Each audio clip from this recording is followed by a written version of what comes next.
Hey there, basketball lovers. Welcome to the channel. The Boston Celtics made a masterstroke, sending Jrue Holiday to the Portland Trail Blazers and, in the package, ended up acquiring a talented guy, ANFERNEE SIMONS. But the story doesn't stop there. Behind the scenes, the talk is that the Celtics front office wants to get rid of Simons as quickly as possible. What do you mean, such a good player just arrived and they already want to send him away, you must be asking yourself. Well, that's right. And the answer, my friends, lies in a mix of financial strategy, a season turnaround, and, of course, the famous second apron. Grab your popcorn because today we're going to unravel this mystery.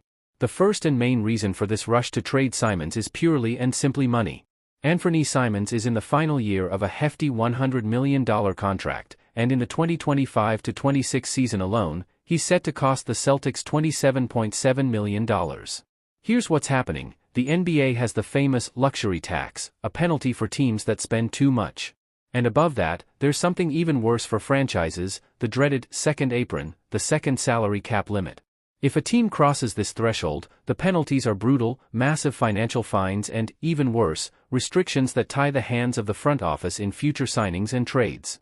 Think about it, no ability to use certain trade exceptions, draft picks potentially frozen. It's a nightmare.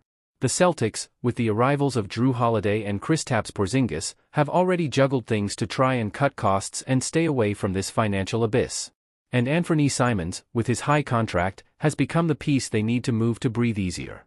Basically, it's about trying to save as much as possible to avoid bigger headaches in the future. Now, the second reason is a real blow to the fans.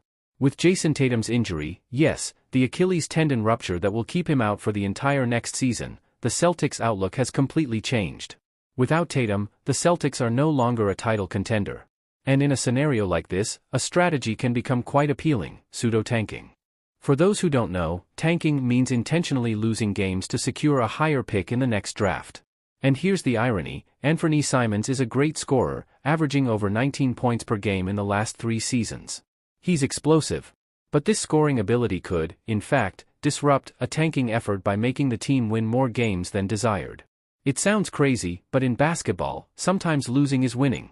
So, trading Simons not only frees up salary but also removes a player who, ironically, might be too good for the rebuilding plan or the pursuit of a high draft pick. Finally, although Simons is an excellent three-point shooter and fits perfectly into Joe Mazzulla's offense, he is consistently pointed out as a defensive liability. Historically, the Celtics have always valued defense as a pillar of their identity. And this limitation of Simons, in a scenario where the team isn't immediately competing for a championship, could be another reason for the front office to consider his departure. If the idea is to rebuild or seek new pieces, perhaps a player with more consistency on both ends of the court would be more interesting in the long run. So, to recap, the urgency to trade ANFERNEE Simons boils down to 3 crucial points. The need to alleviate the salary cap to avoid the dreaded second apron luxury tax, the drastic change in 2025-26 season objectives after Jason Tatum's injury, which may lead to a focus on talent development and draft pick acquisition, and his defensive limitations. This move shows how modern basketball goes far beyond the court, with financial and strategic management being just as important as player talent. Will the Celtics get the trade they want? What will they get in return for Simons? Leave your opinion here in the comments. If you liked the video, don't forget to hit that like button, subscribe to the channel for more analyses like this, and hit the bell to not miss any content. We'll see you in the next video. Thanks and cheers.